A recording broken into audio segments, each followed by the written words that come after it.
Heureux de vous retrouver pour ce nouveau numéro inédit du Mag-Orient. Cette semaine, on pose nos caméras à Essaouira, dans le sud-ouest du Maroc, destination prisée des jet-setters du monde entier. Pour ses riads, ses restos chics, ses galeries d'art, qui pourrait croire qu'il y a encore 30 ans, cette cité bleue, autrefois bénie des dieux, était tout simplement à l'abandon. C'était sans compter sur la mobilisation de ses propres enfants, les Souiri. En l'espace de quelques années, ils ont su redonner à leur ville son lustre d'antan.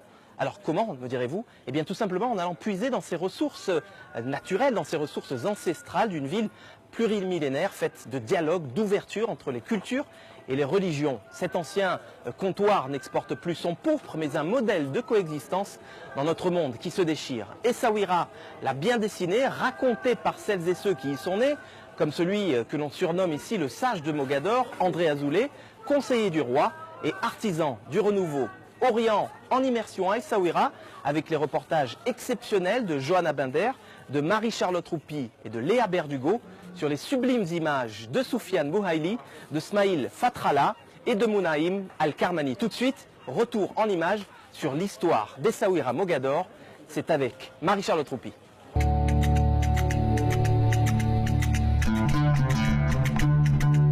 Essaouira, Mogador, à Mogdoul, la ville bleue, la cité des Alizés, autant de surnoms pour ses murs plurimillénaires.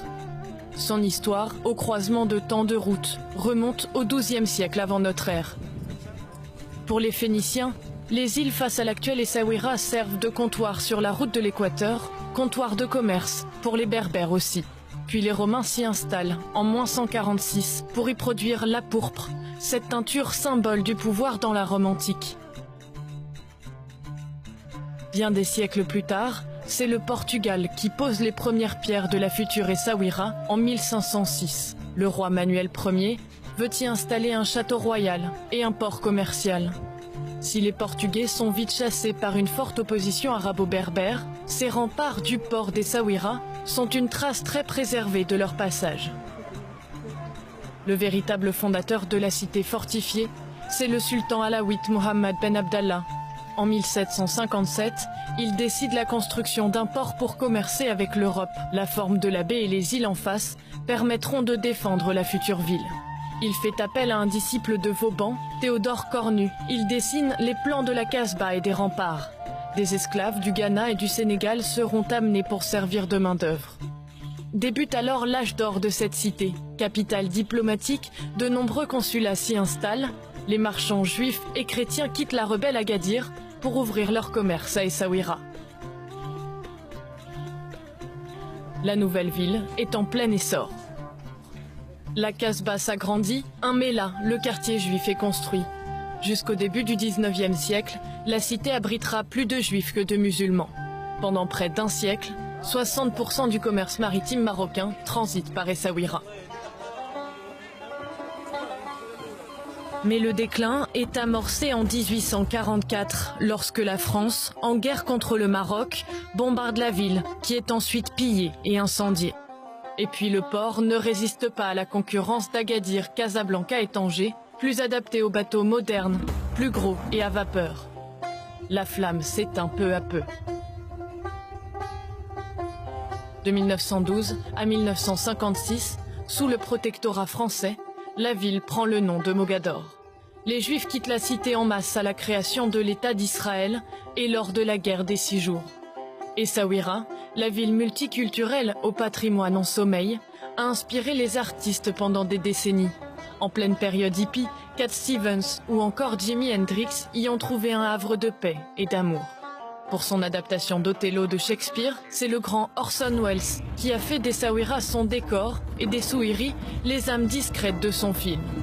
Ce n'est qu'en 1990 qu'Essaouira renaît de ses cendres, dépoussiérant les vestiges de sa grandeur.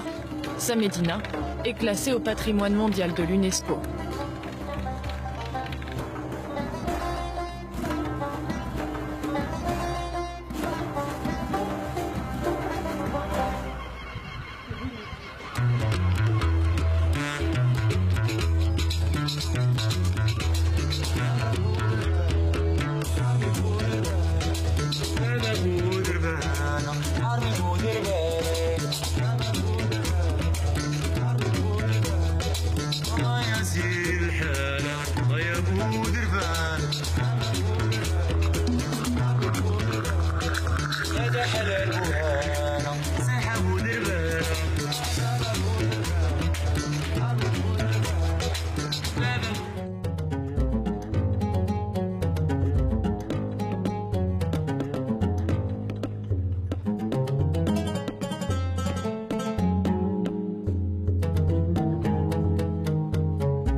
moi, Essaouira, c'est tellement de choses, mais en 2 secondes. Shalom alaykoum. Salam likoulam. André Azoulay, bonjour. Bonjour. Merci de nous recevoir chez vous, ici, à Essaouira. Je dis chez vous parce que vous n'habitez pas cette ville, mais on a rarement vu une personnalité publique autant associée au destin d'une ville. C'est vrai que, de façon probablement presque abusive, parce que quand il se passe quelque chose ici qui n'est pas nécessairement dans ce que je rêve pour cette ville, je suis physiquement déstabilisé et c'est comme si j'avais les membres de ma famille souffrant. Voilà. C'est passionnel, mais c'est à la fois le défi de ma vie et aussi ma gratitude. Le peu que je sais, ce sont mes instituteurs à Essaouira, mes rabbins à Essaouira, qui me l'ont enseigné. Et ça peut paraître paradoxal de le dire aujourd'hui, mais la modernité à laquelle je m'attache et les valeurs pour lesquelles je milite, ce sont mes rabbins qui me les ont enseignés. Alors vous avez décidé, André Azoulay, de nous recevoir ici, Oui. Beit Dakira, la maison de la mémoire. Vous allez Oui. longuement nous en parler et nous y guider. C'est un projet qui m'est particulièrement Voilà, cher. on va longuement en parler juste après le portrait qu'a concocté pour nous ce soir dans le Magorian, Jonathan Der. D'Essaouira, il connaît chaque recoin et fait parler chaque pierre. Enfant de Mogador, André Azoulay naît dans la cité des Alizés en 1941. Pour lui, être né à Essaouira est un privilège. Son père, fonctionnaire, est licencié dans les années 40 par les autorités vichistes qui excluent les juifs de la fonction publique. De cette époque, André Azoulay garde le souvenir de la solidarité de ses compatriotes musulmans d'Essaouira. Creuset de culture et de civilisation, la cité marocaine donne sa lumière aux âmes qui la composent. C'est dans ces murs qu'islam et judaïsme ont la plus grande proximité. Ce rayonnement d'Essaouira, formé des peuples qui l'ont sillonné, André Azoulay le porte très tôt. De l'histoire de sa ville, il va faire son avenir. Il a 13 ans, avec ses camarades musulmans, il milite et s'engage pour l'indépendance du Maroc. Dans les rues de la ville, il crie « Indépendance ». En 1956, la France reconnaît la fin de son protectorat. Le Maroc est indépendant. 10 ans plus tard, André Azoulay part pour Paris où il fait ses études. Engagé par la Banque Paribas, il y préside pendant 25 ans la chaîne Moyen-Orient-Afrique du Nord. Une période exaltante et déterminante. À Paris, son engagement pour la paix et la coexistence ne faiblit pas. Il fonde en 1974 le groupe Identité et Dialogue, premier groupe d'intellectuels juifs et arabes. Il y appelle à la création d'un État palestinien et œuvre pour le rapprochement entre les deux peuples. En 1991, il revient au Maroc. Hassan II le désigne conseiller. André Azoulay est le premier conseiller royal marocain de confession juive. Il devient rapidement un homme clé du royaume et contribue à la mise en œuvre d'importantes réformes économiques et financières. Habité par la tradition du dialogue, il est engagé dans les années 90 dans tous les processus de paix qui impliquent Israël, l'Égypte et la Jordanie. Il est présent au sommet de Casablanca en 1994. La paix entre Israël et les Palestiniens semble alors possible. Un moment qui pour André Azoulay scelle pour les ennemis de la paix au Proche-Orient le sort du premier ministre israélien Yitzhak Rabin assassiné un an plus tard. Enraciné dans l'histoire d'Essaouira, modèle de diversité culturelle et religieuse, André Azoulay fonde à Séville la fondation des 3 cultures et des 3 religions. Le Maroc y confirme son engagement en faveur de la diversité. Un engagement qu'il porte avec sa femme, l'écrivaine Katia Brahmi, spécialiste d'Essaouira, et qu'il transmet à ses 3 filles. Parmi elles, l'actuelle directrice de l'UNESCO, Audrey Azoulay. Conseiller de l'actuel roi du Maroc, Mohamed VI, André Azoulay, à la tête de l'association Essaouira Mogador, perpétue sa mission. Promouvoir le dialogue interculturel et religieux à travers le patrimoine de sa ville natale. Dédier une maison à la mémoire, André Azoulay, c'est refuser d'être un musée, mais rassurez-nous, c'est bien plus qu'un musée.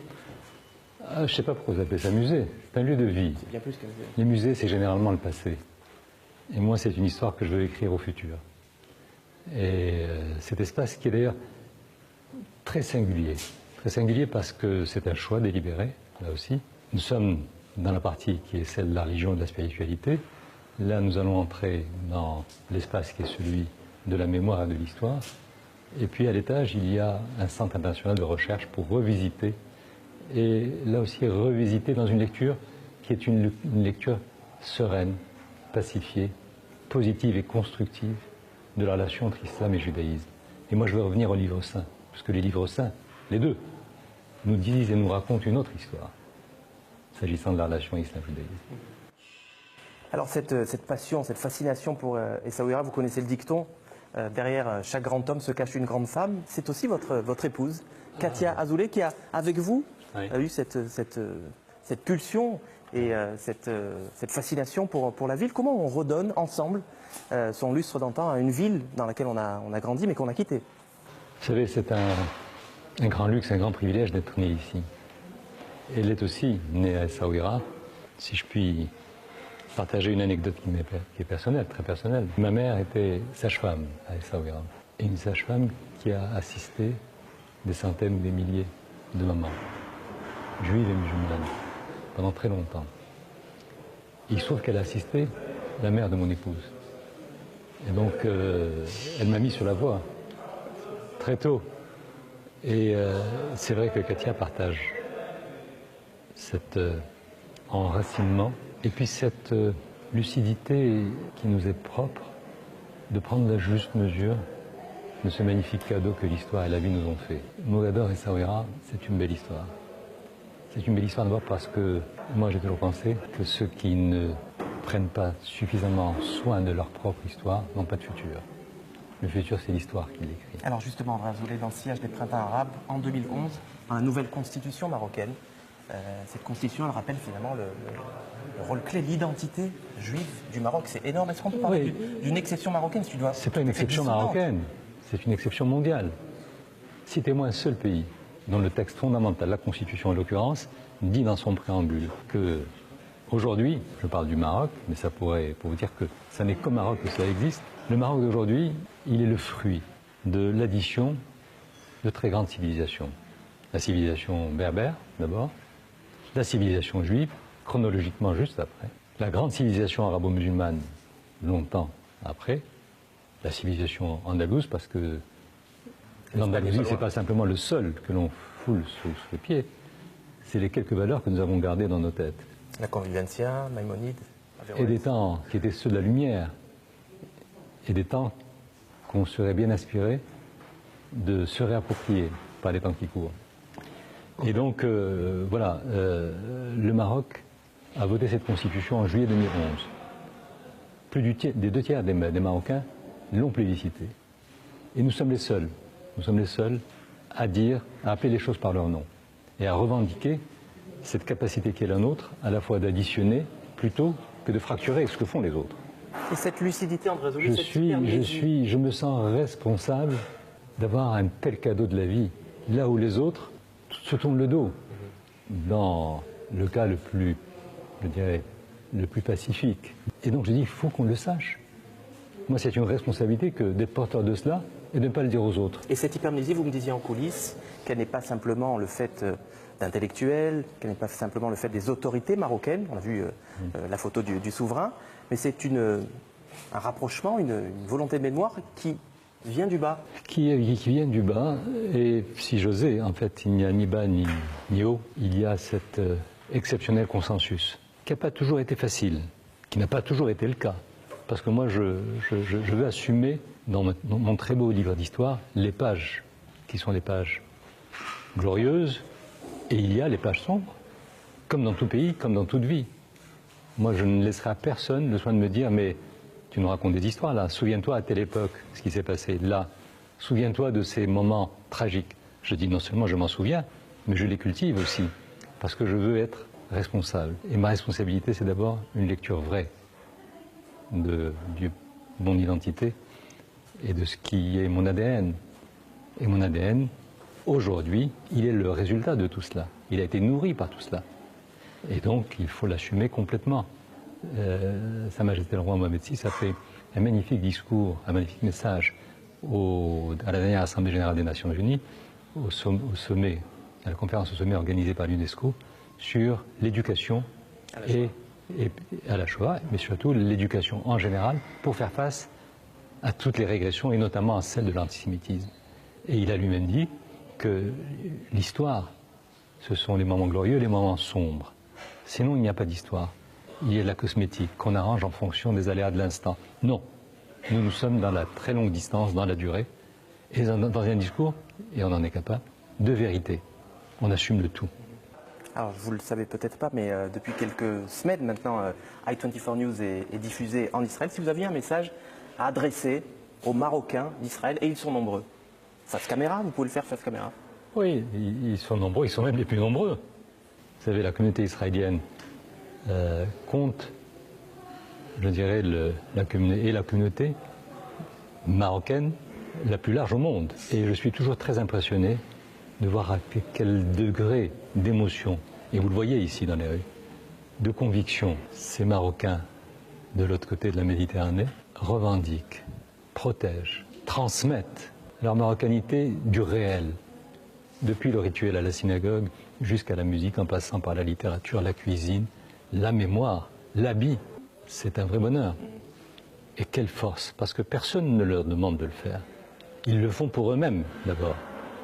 Donc je leur dis shalom et je leur dis bravo et merci. Alors ces Israéliens, ils sont aujourd'hui dans un autre rapport à l'arabité, à l'islam. Je voudrais savoir si vous assumez toujours... Si vous le permettez, je m'inscris en faux. Parce que c'est une instrumentalisation qui ne repose pas sur la complexité de la société israélienne. Est-ce que le Maroc, de par cette exception dans le monde arabe, peut aujourd'hui, comme hier, jouer les rôles de médiateur dans le conflit israélo-palestinien? C'est le Maroc, je le disais tout à l'heure, a été un acteur pionnier, visionnaire, et depuis plusieurs dizaines d'années, pour redonner ses chances, et pour donner ses chances à la paix.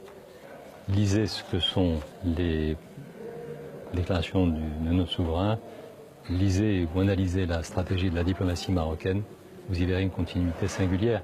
Mais il ne faut pas y voir d'altruisme ou de position politicienne. Ça correspond à quelque chose qui est profondément ressenti et qui est sur un socle qui est celui, encore une fois, de la coexistence entre deux États, égaux en dignité, égaux en justice. J'y crois en tout cas, d'autant plus que ça me paraît être le seul gage que l'on puisse donner aux enfants d'Israël aujourd'hui, pour leur futur, à eux comme à leurs parents, pour vivre en paix demain. André Azoulay, merci de nous avoir reçus dans cette maison de la mémoire, chez vous, ici, à Beit Hadakela. Merci.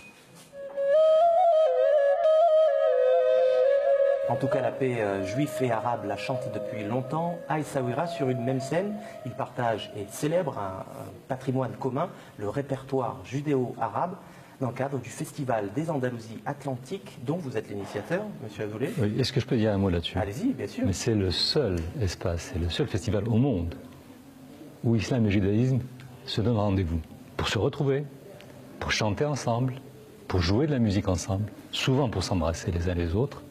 Pour moi, en tout cas, c'est suffisamment exceptionnel pour être souligné. Totalement exaltant, mais parce que nous sommes les seuls à jouer dans cette division.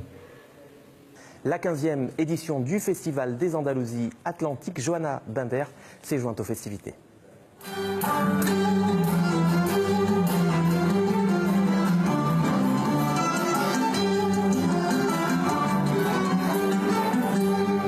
L'Andalousie mythique, célébrée par ses chantres juifs et musulmans.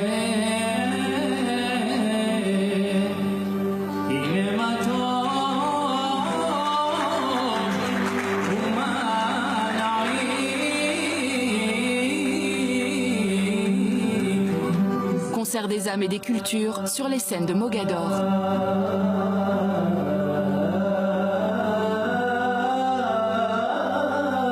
Ce jeudi 25 octobre, le rideau se lève sur le grand festival de musique d'Essaouira. Pour ouvrir les festivités, la maîtresse de cérémonie s'adresse aux festivaliers venus d'Israël dans leur propre langue. ערב טוב וברוכים הבאים לפסטיבל אנדלוסית אטלנטית. כאן באסאווירה, מרוקו. עיר שמעניקה לנו הזדמנות לשבת ולשיר יחד יהודים ומוסלמים. La note est donnée, sa partition, celle de la fraternité. Pendant 3 jours, artistes juifs et musulmans, israéliens et arabes jouent, chantent et célèbrent ce répertoire musical qu'ils ont forgé ensemble au fil des siècles au Maroc. Une rencontre d'un genre unique qui n'a lieu nulle part ailleurs. I believe this makes the people very close together when they hear the music.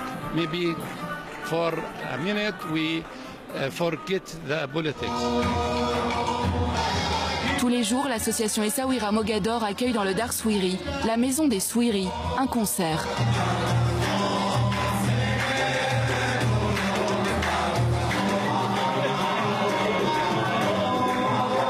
Ce soir, c'est l'ensemble Happy Youth.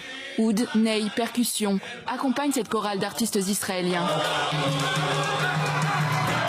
Des chants inspirés de la tradition liturgique juive, des poèmes chantés du judaïsme mythique, au rythme de mélodies maghrébines et moyen-orientales.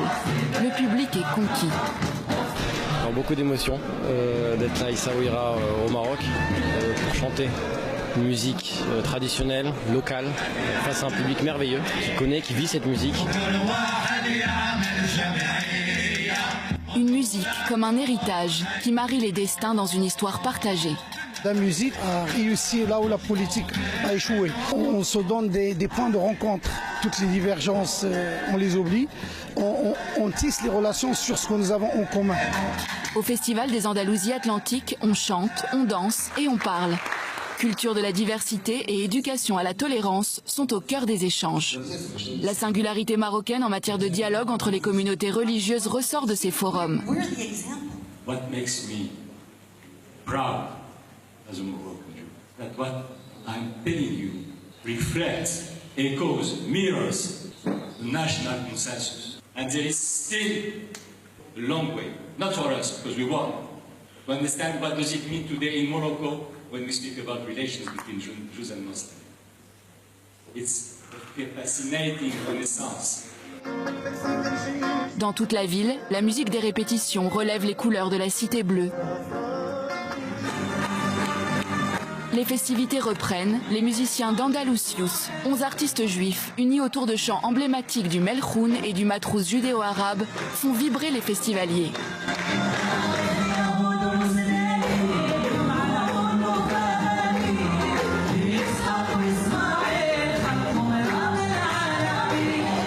זה קצת קלישה, אבל הרבה תקווה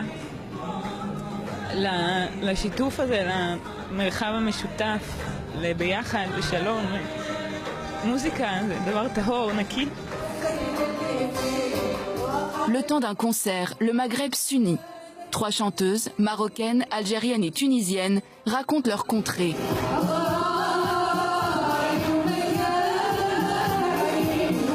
Et accueillent, cerise sur le gâteau, l'invité surprise du festival.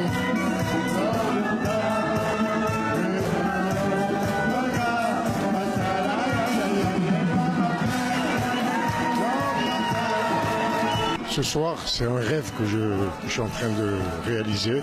J'ai vu toutes les communautés s'unir, se rassembler comme je le fais depuis 50 ans dans mes spectacles. Ah, qu'elles sont jolies les filles de mon pays.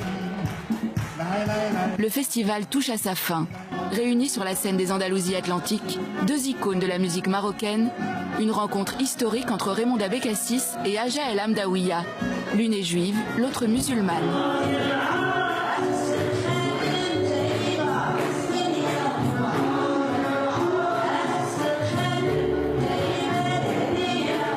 Dans mon mellah à moi, j'ai grandi avec les musulmans et les juifs en même temps. Que c'est nous qui allons faire le shalom. Chab, lui-même, qui va faire le shalom. C'est pas les politiciens, je les crois pas.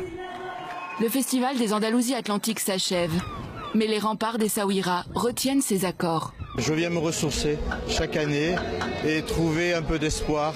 Essaouira représente un phare sur la lumière du monde.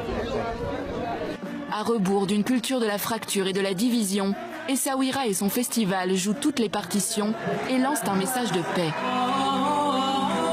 Dans un Maroc où islam et judaïsme connaissent une complicité unique.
Essaouira, pour moi, c'est la Médina, avec sa mosaïque de culture et de religion.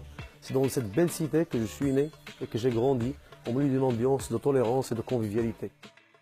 Alors Soufiane, cette plage d'Essaouira, c'est un peu le décor de votre enfance. Elle est assez unique, vu qu'elle est entourée déjà de cette belle ville qu'on voit derrière et ses remparts. Et pour moi, ça a été, depuis mon enfance, mon terrain de jeu préféré. Et si vous aimez le kitesurf, c'est parce qu'en fait, ce sport réunit deux passions, le surf que vous faisiez lorsque vous étiez plus jeune, et les cerfs-volants. Exactement. Exactement. Donc c'est un sport en fait qui est assez magique. C'est un sport dans les sports de glisse déjà, pour vous parler un peu du kitesurf d'une manière générale, c'est le sport le plus récent, on va dire. C'est un sport qui a 20 ans d'histoire. On a eu la chance à Essaouira d'être parmi les premiers à découvrir ce sport. L'avantage, c'est que cette ville aussi, bon, aujourd'hui il n'y a pas beaucoup de vent, mais ici c'est une ville assez ventée. Donc en termes de conditions naturelles, ça fait un terrain de jeu parfait en fait pour la pratique du kitesurf. À quel moment vous vous êtes dit, Sofiane, ça y est, c'est bon, je veux en faire mon métier? En fait, j'avais compris ça assez tôt.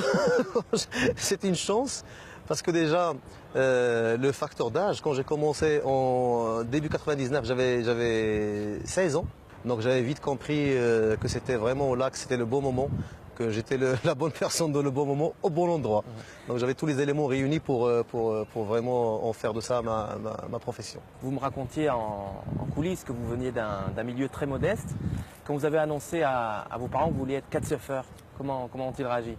En fait, ça c'est assez marrant parce que j'ai grandi dans la Médina qu'on voit derrière. Avant, Essaouira, la ville était vraiment plus réduite vers la Médina. Ma famille déjà, quand je faisais du surf, avant de commencer le kite, ils pensaient que je faisais de la pêche. En me voyant sortir avec une combinaison, ils pensaient que je faisais de la plongée. Donc ils n'avaient pas vraiment trop compris. Et d'ailleurs, ils avaient vu ça assez tard et ils étaient assez impressionnés par ce que je faisais. Et bien sûr, ils avaient toujours peur. Mais après, quand ils ont vu que c'était vraiment ma passion et que c'était aussi devenu mon métier, ils m'ont encouragé, ils m'ont suivi dedans. Vous avez plusieurs clubs, Soufiane, au Maroc, en Espagne. Vous êtes devenu en quelque sorte un homme d'affaires aujourd'hui. Et vous me disiez qu'on ne peut pas créer le changement, qu'on ne peut pas lutter contre ses propres déterminismes derrière un clavier. C'est un message que vous vouliez faire passer à la jeunesse, un peu partout dans le monde d'ailleurs. Aujourd'hui, au Maroc, on est un pays de jeunes. Il y a 70% de la population marocaine aujourd'hui est jeune, à moins de 30 ans. C'est un potentiel énorme. Même à Essaouira, maintenant, c'est une ville où il y a c'est les cultures qui se rencontrent, c'est les nationalités qui se rencontrent. Mais le potentiel et le terrain est parfait pour faire un grand changement et un changement positif. Mais il faut bien sûr, pour apporter ce changement, il faut rentrer dans la vie politique, il faut se présenter aux élections, dans la vie réelle voter. Et pas rester dans la vie virtuelle. Et c'est peut-être aussi le sens de votre engagement, puisque vous êtes vice-président de l'association Essaouira Mogador. Qu'est-ce qu'il représente pour vous cet engagement? Ici, je pense que c'est un minimum que je peux faire pour ma ville et pour aussi accompagner ce grand projet qui a été lancé par l'association Essaouira Mogador et par M. André Azoulay, le Conseil de Sa Majesté, et qui est un projet très courageux parce que ça a vraiment pris cette ville d'une période où la ville était complètement dans l'oubli. Et en plus, ce qui est bien, c'est que ça a été fait, mais dans un esprit où ça n'a pas dénaturalisé la ville, où on ne voit pas de gros immeubles, on voit pas la ville a gardé sa taille humaine, a gardé son esprit de toujours. Et ça, c'est aussi beaucoup grâce au travail de l'association et grâce à ce développement, c'est fait autour de la culture.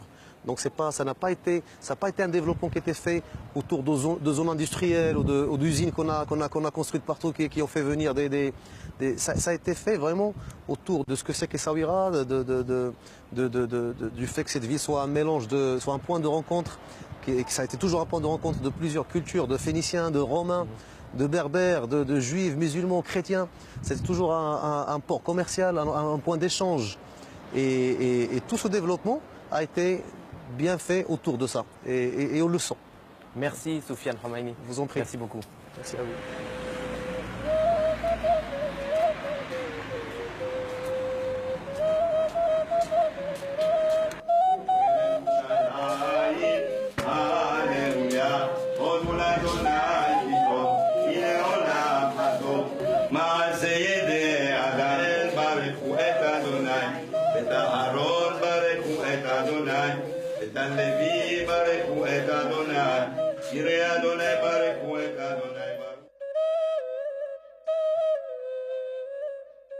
Ah, si seulement ces pierres tombales pouvaient parler, elles nous raconteraient l'histoire plurimillénaire des Juifs d'Essaouira, du rabbin Haïm Pinto à l'écrivain Edmond El-Maleh. Car il fut un temps, pas si lointain, où les Juifs étaient majoritaires à Essaouira. Il y avait, dit-on, dans la cité d'Azalizé, quelques 37 synagogues. Ça, c'était avant que les Juifs ne quittent leur Maroc natal pour la terre promise. Aujourd'hui, la communauté juive marocaine compte quelques 3000 âmes. C'est néanmoins la plus grande communauté juive du monde arabe. Juifs et marocains, c'est un sujet signé Léa Berdugo.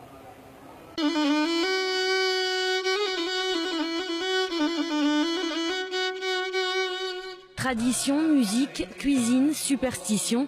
Au Maroc, juifs et musulmans partagent un patrimoine commun, car la présence des juifs dans le royaume est millénaire, elle est même antérieure à l'islam. Les premiers juifs s'y installent dans l'Antiquité, comme l'atteste une stèle comportant des inscriptions en hébreu retrouvées sur le site antique de Volubilis. Elle date du IIIe siècle avant Jésus-Christ. Lorsque le second temple tombe aux mains des Romains en 70, une vague d'immigrés trouve refuge au Maroc. Vinrent ensuite les Juifs andalous qui fuient l'Inquisition à la fin du XVe siècle. Ils bénéficient du statut de dhimmi qui leur offre une protection du sultan à condition de respecter certains critères. Si les Juifs se tenaient à leur statut inférieur, si les Juifs payaient leurs impôts, si les Juifs continuaient à exercer humblement leur judaïsme, etc., ils pouvaient continuer à vivre. Un statut qui a permis aux centaines de milliers de juifs présents au Maroc de vivre en paix avec les musulmans. Daniel Ben Simon a quitté le royaume chérifien dans les années 70. Il se souvient. On habitait dans un bâtiment à Casablanca, 115 boulevard Moulay Youssef, 6 étages, que de musulmans. C'était mes voisins. La vie était normale à côté des musulmans. J'allais à l'école, j'allais avec mes parents, avec mes amis. Les musulmans étaient là. On vivait en paix avec eux. Personne ne m'a dit sale juif ou fous le camp d'ici. Juifs et musulmans partagent un même héritage, comme nous le prouve ce poème brodé datant du XVIIIe siècle.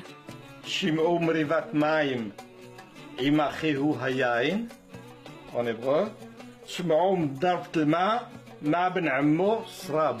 donc la double culture, elle s'inscrit même dans l'écriture poétique.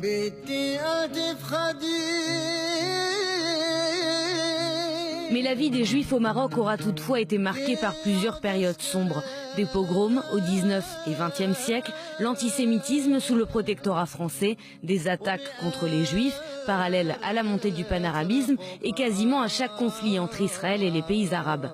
L'exode des Juifs ne constitue pas seulement une fuite, c'est également un chemin vers un certain idéal, un idéal qui a tout de suite séduit Daniel Ben Simon. Les émissaires de l'agence juive sont rentrés dans mon école et m'ont dit, vous savez où se trouve le paradis? J'ai dit non.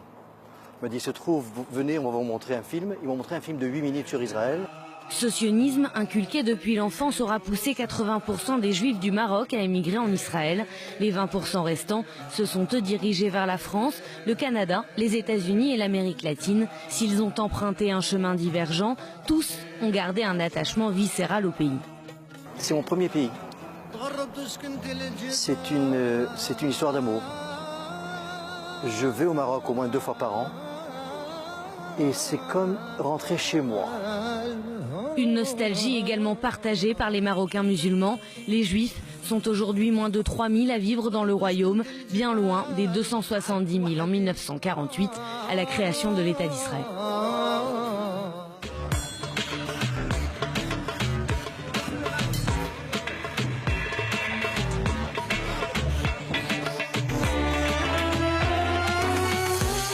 Pour moi, Essaouira, c'est un exemple de coexistence entre toutes les religions ou non-religions. Et aujourd'hui, il y a un revival de cette vie ensemble de juifs et de musulmans.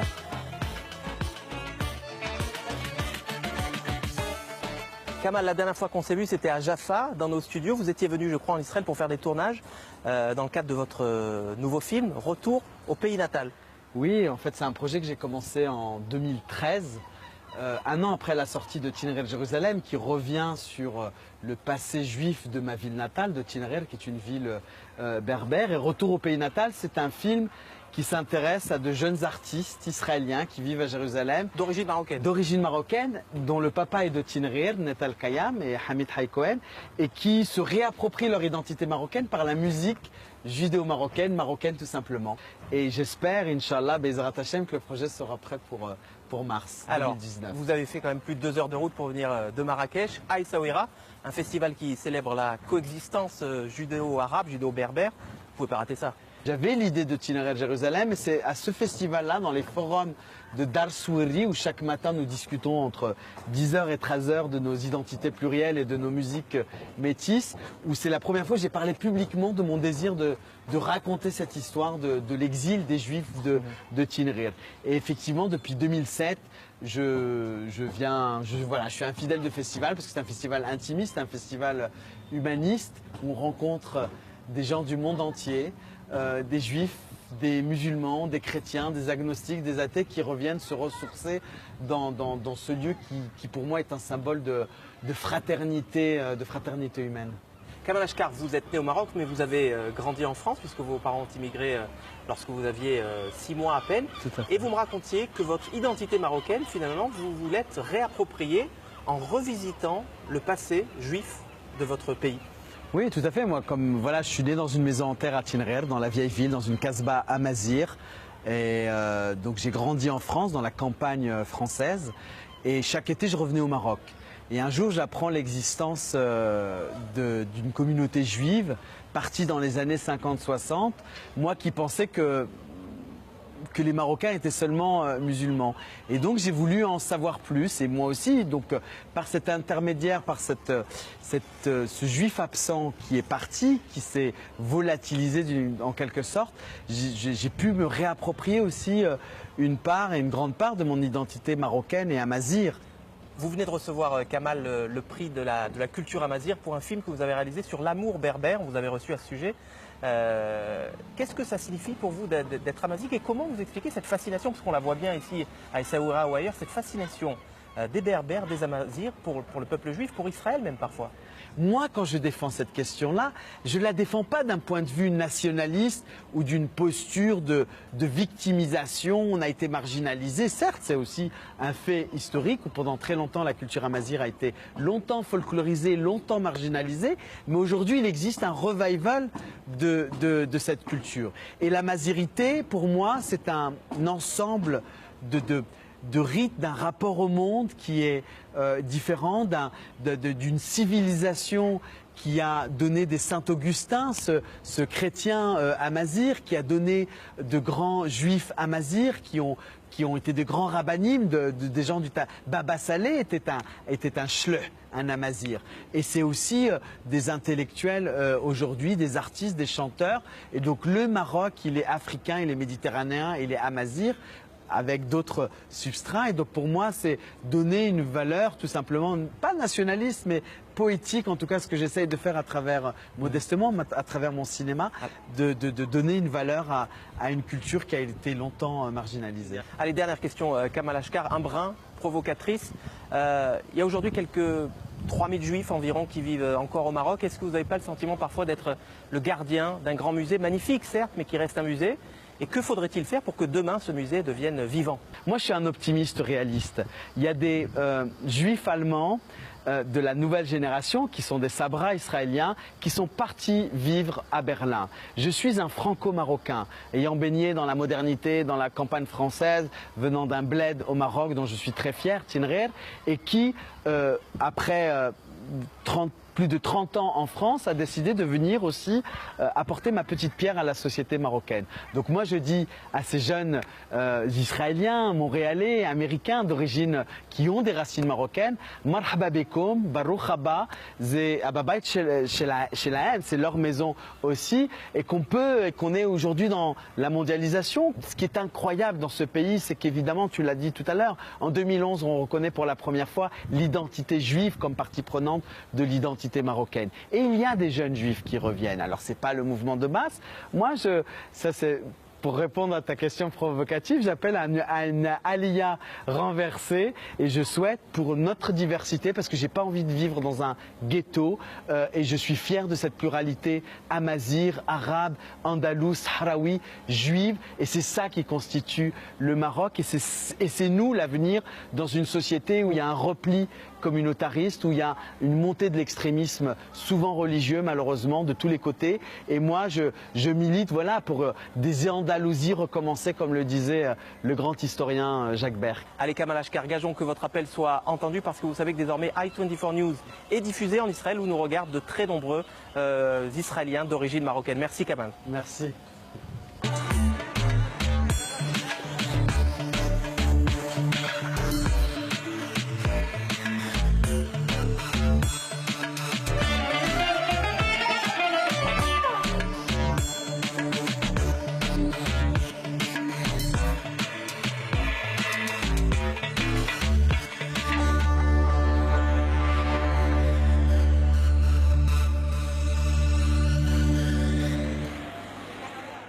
Allez, venez, je vous emmène à présent dans l'arrière-pays d'Essaouira à la découverte de cet arbre si singulier qui ne pousse qu'ici, l'arganier. Depuis des siècles, des femmes extraient de ses fruits une huile recherchée pour ses saveurs, pour ses bienfaits sur la peau, un élixir ancestral qui s'exporte aux 4 coins du monde. Argan, l'or blanc du Maroc, c'est un reportage signé Johanna Bender. Son histoire commence sur ces collines du sud-ouest marocain. 800 000 hectares occupés par un arbre, l'arganier. Il ne pousse nulle part ailleurs que sur ces terres arides entre Agadir et Essaouira. Caché dans ses feuilles, un fruit retient une précieuse essence. L'huile d'argan, l'or blanc du Maroc. Dans l'arrière-pays d'Essaouira, des femmes, au sein de coopératives, produisent l'élixir. Ces coopératives, plus d'une centaine dans les environs, emploient plus de 2000 femmes. La grande majorité de la production d'huile d'argan est produite par ces coopératives féminines. Une petite révolution dans cette région où il y a peu, il était rare qu'une femme trouve un travail hors de son village. Je suis heureuse de travailler ici. Cet emploi me permet de gagner ma vie, de nourrir mes enfants et de les éduquer. Bonjour, bienvenue à la coopérative Beni Antar. Hamid dirige la coopérative Beni Antar. Dans cette petite usine, l'huile est extraite et conditionnée. On nettoie l'amendement s'il y a des saletés, des impuretés. Étape suivante, la torréfaction de l'amandon. Elle est effectuée dans cette machine. Le fruit repose quelques jours pour sécher. L'amandon est ensuite pressé. Ici, l'huile est filtrée, puis stockée dans ces citernes. Mais avant que les machines actionnent leur rouage, une dizaine de femmes décortiquent manuellement les noix d'argan. Et voilà, regardez, c'est à ça que ressemble le fruit de l'arganier. Il vient d'être amené du champ. Les gestes sont toujours les mêmes. Première étape, elle dégage la pulpe du fruit de l'arganier. L'outillage est sommaire, une grande et une petite pierre. Une fois la pulpe extraite, il faut décoquer l'amandon. 2 ou 3 coups francs suffisent. Une opération moins simple qu'il n'y paraît. Les amandons peuvent être broyés manuellement dans ce moulin traditionnel. De la pâte ainsi formée, l'huile se détache par essorage. Mais il faut une quarantaine de kilos de noix pour extraire 1 litre d'huile. Le mode de fabrication artisanale a donc été remplacé par la production industrielle. Les machines prennent le relais, 2 huiles d'argan sont fabriquées, l'une alimentaire, l'autre cosmétique. Véritable trésor du royaume chérifien, l'huile d'argan présente d'inestimables vertus. Riche en vitamine E et en antioxydants, elle est l'allié des chevelures lustrées, des teints clairs et des peaux veloutées. Les effluves noisetés de l'argan embaument l'usine. Des saveurs que l'on retrouve dans la fameuse pâte à tartiner berbère. Le hamlou, de l'amande mélangée à l'huile d'argan et du miel. C'est le petit déjeuner favori des Marocains. C'est le Nutella marocain. Voilà, le Nutella marocain. Une huile précieuse, produite en terre d'islam, mais qui profite à tous. Pour la coopérative Beni Antar, tout le monde doit pouvoir jouir des saveurs et des bienfaits de l'argan. L'huile de la coopérative est récemment devenue cachère. Une certification qui permet donc sa consommation aux juifs respectant la cacheroute. L'or blanc du Maroc, un trésor né d'un arbre, une histoire issue des massifs forestiers d'Essaouira que beaucoup, la plupart, savent apprécier.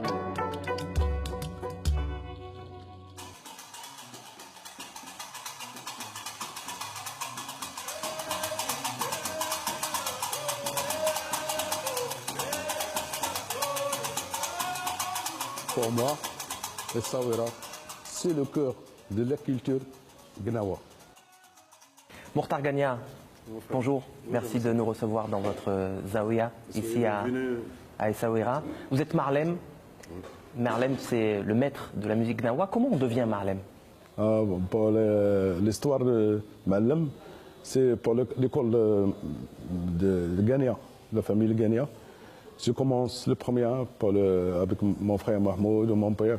Je commence avec le castanit. Moi, je reste avec Malem, ça fait 30 années que j'ai joué le castanit. Après la danse. Après j'ai dépassé la danse, après 20, là je me fais l'âge de 20. Et il donnait un peu le guinbré parce que j'ai joué pour la musique de trance. J'ai joué 4 ou 5 morceaux. Mais les autres années, j'ai donné plus de ça. C'est comme ça, je me fais l'âge 22, 24. À la fin, c'est une musique, c'est une musique médicament. Pascal Hamel, bonsoir. Vous êtes romancier, écrivain d'art. Vous avez été le premier directeur artistique du festival Gnawa ici à Essaouira. Et vous nous avez donné rendez-vous dans cette maison sacrée. En quoi est-elle sacrée, cette maison, cette zaouia? En fait, c'est le lieu où se déroulent les principaux rituels des Gnawa. Le principal étant la lila, la nuit sacrée. Et c'est aussi un lieu où les Gnawa d'Essaouira, les familles des Gnawa d'Essaouira peuvent recevoir les Gnawa qui sont dans les autres villes marocaines. Le Gnawa, c'est un peu le blues avant le blues, c'est une musique d'esclaves. Alors sur la question, si vous voulez, de l'esclavage, il faut être nuancé.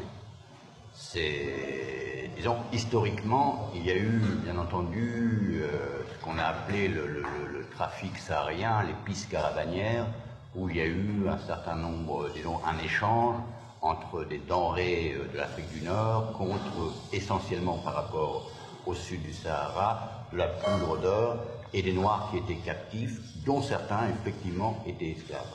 Mais, pour ce qui concerne le Maroc, il y a deux autres catégories qui sont importantes. Il y a on peut dire des Gnawa, disons, avant d'être Gnawa, des Noirs de la région du sud du Sahara, Mali, Sénégal, Burkina Faso, etc., qui étaient attachés à une maison, si vous voulez, ou à un domaine. On peut davantage parler de statut de servitude. Et enfin, il y a une troisième catégorie qui, elle, n'a plus aucun rapport avec l'esclavage. C'est que, comme vous le savez, les sultans du Maroc ont toujours constitué leur garde royale de Noirs. Or, lorsque vous apparteniez à la garde royale de Moulay Ismaël ou d'autres sultans qui lui ont succédé, vous n'étiez pas du tout dans un statut d'esclavage. Est-ce que vous pouvez nous expliquer un peu de quoi est fait cet instrument? C'est le guinbré, c'est un instrument, c'est l'instrument de guinbré de musique gnawa. C'est le guinbré, il faut chercher le bon bois, c'est le bois des noyers. Un bois de noyer. Qui donne le bon son. Le son c'est bon, aussi c'est voilà, ça. Je cherche le pot, c'est le pot de chameau qui est bon pour le guinbré. C'est le pot de chameau, c'est bon. Aussi c'est le corps, c'est le voyant des chèvres. Des boyaux de chèvres. Et pour le manche? C'est la manche, c'est la cajon. Alors, il y a le guimbri, il y a le tambour, et puis il y a les crotales, ces espèces de castagnelles qu'on appelle, comment? Les krakeb, c'est ça? Le krakeb. C'est le krakeb. Moi, avant, il y a beaucoup de malmines ici qui travaillent pour le krakeb. Ils préparaient les sauces de krakeb. Et maintenant, j'ai demandé le krakeb à Marrakech. Et Pascal Hamel, cette synthèse-là, nous disent les musicologues, cette synthèse entre les sons très graves de la basse percussive du guimbri et des castagnettes qui crée au fond quelque chose qui permet d'entrer en transe. Il faut déjà être dans une croyance socioculturelle. Si vous n'y adhérez pas, je pense qu'il est exclu que vous puissiez pénétrer dans cette transe. Donc, mais à part cela, à part ce fait socioculturel, bien sûr, il y a la fréquence entre un son extrêmement sourd, grave, intérieur, qui crée ce son si spécifique du guimbri, qui est comme une basse organique, une basse de cœur. Et, bien entendu, son inverse, son opposé, c'est-à-dire un son extrêmement aigu, percussif, répétitif. La confrontation plutôt la simultanéité de ces deux instruments, sourd, grave, aigu, percussif, crée une fréquence qui fait correspondre les deux hémisphères du cerveau qui crée un terrain de prédisposition pour sombrer, sinon dans la transe, du moins un état modifié. Pascal Hamel, merci de nous avoir reçus dans cette Zaouïa d'Essaouira et on va se quitter évidemment avec quelques notes de Gambri. Merci.